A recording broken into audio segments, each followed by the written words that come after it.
Hello friends, I am Bhujbal Pratiksha. So today I am going to talk about air pollution. So in this video we are going to talk about what is air pollution, then the causes of air pollution, then the effects of air pollution, then air pollution in the United States, then air pollution and environmental justice, and how to control air pollution. So first one is the what is air pollution. So air pollution is refers to the release of pollutants into the air pollutants that are determined to human health and the planet as a and the planet as whole. Then the according to WHO organization, each year indoor and outdoor air pollution is responsible for nearly 7 million deaths around the globe.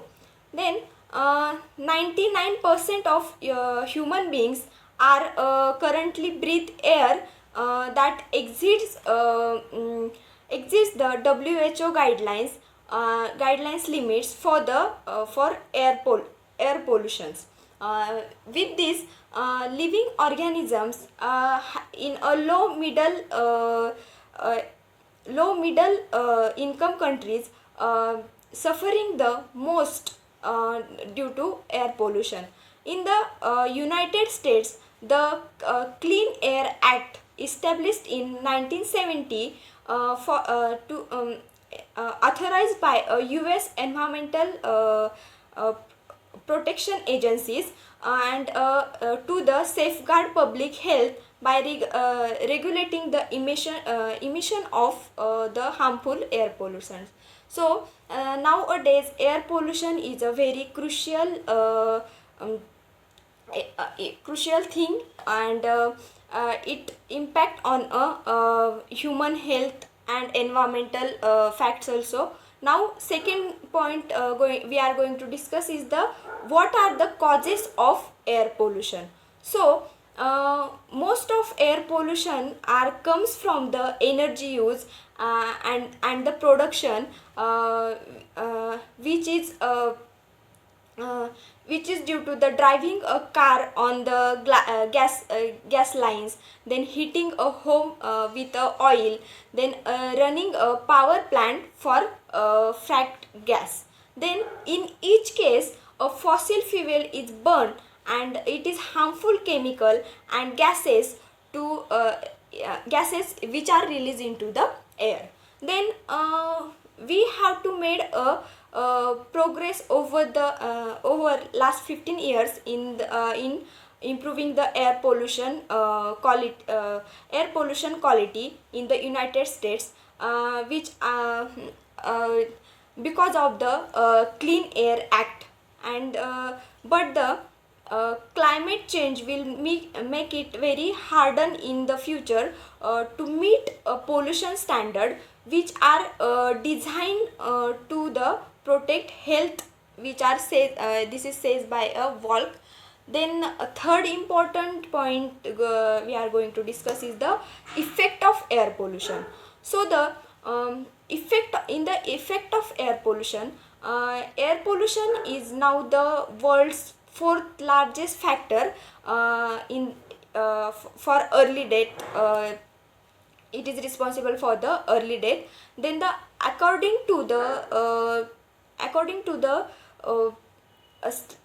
state of global airport, the which are summarize the latest scientific understanding of about this air pollution around the world is 4.5 million deaths are occur or linked to this outdoor air pollution, which are find or exports in 2019, and the 2.2 million deaths were caused due to the indoor air pollution. So This is the world's most populous countries, which are China and India, are continue to bear the highest burden of the diseases due to this air pollution. This despite of the improvements in reducing a global average mortality rate from the air pollution, this report is also serves to remind that the climate crisis is a threaten to worse in the air pollution problems significantly. Now, a senior scientist in NRDCS, which are science or NRDS science office, smog for instance instant is intensified by increased heat, which are forming when the weather is warm, and there are more ultraviolet rays, ultraviolet radiations. This is the main reason to cause air pollution. In the addition, the climate change increases due to the product of allergic air pollutants, including mold. So mold is a condition which are caused by extreme weather and increased in the flooding, and the pollen, which is due to a longer pollen season. Then these are the main reasons to causes air pollution. Now, climate change fueled droughts and dry condition are also setting to cause air pollution. So now next one is the smog and soot. So these are the two main most important types of air pollution. So in the smog, it is sometimes referred as a ground level zone, which is occur when the emission of combusting fossil fuels react with the sunlight, which emits the pollutions too in the air. Then second one is the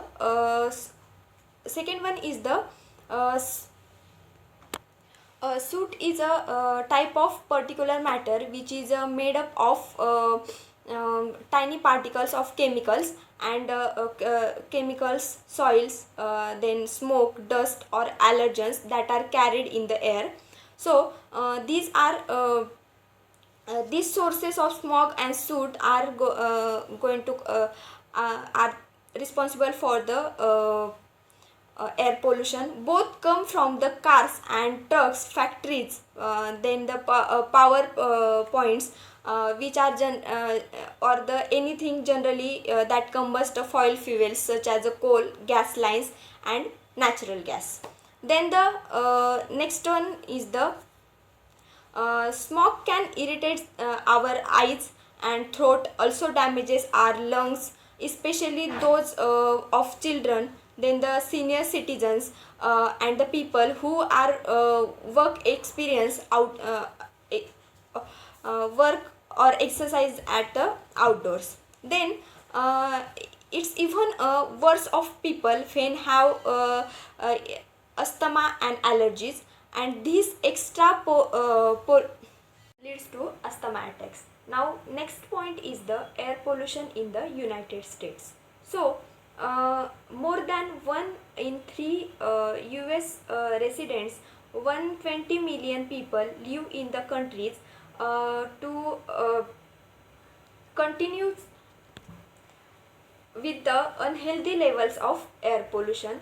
Then according to the 2023 States of the Air report by the American Lung Association, then since the annual report was first published in 2000, which finds have shows how the Clear Air Act has been able to reduce a harmful emission from the transportation, then the power plants and the manufacturing.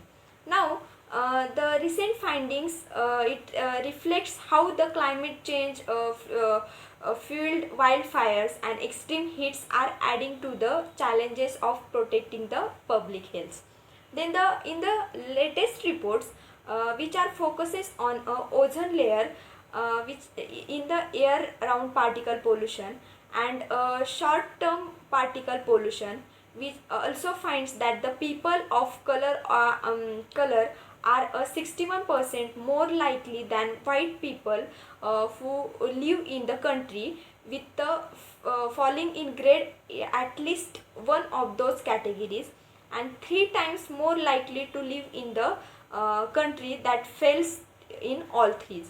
In the ranking for each three pollution categories, which are covered by the ALA report, the California city occupies the top three slots, that is were highest in the pollution. And despite of this progress, that made in the reducing of pollution, uh, it in the half centuries. Then at the other end of spectrum, these cities consistently rank among the countries where the best of air quality. Then next one, talking about the air pollution and the environmental justice. So no one wants to live next door to an incinerator and the oil refinery, port, toxic waste dump, or other polluting sites. So yet the millions of people around the world do, and this puts them at much higher risk of the respiratory disease or the cardiovascular diseases, then the neurological damage, then the cancers and death. So in the United States, people of color are 1.5 times more likely than the whites to live in the areas with a poor air quality, according to the ALA. So the historically, these racist zoning policies and discriminatory leading to the practices which are known as a redlining, and have combined to keep a polluting industry and car chalked highways away from white neighborhoods, and have turned communities of color, especially low income and the working class communities of color, into sacrifice zones, where the residents are forced to breathe dirty air and suffer from the many health problems. So in addition to this, the increased health risks that come from the living in the such places and the polluted air can economically harm to the people from missed work days and higher medical cost. Then in next important thing is the environmental racism. So it isn't limited to the citizens industrial areas, outdoor such as outdoor labors, including the estimated 3 million migrant and seasonal frame workers in the United States, which are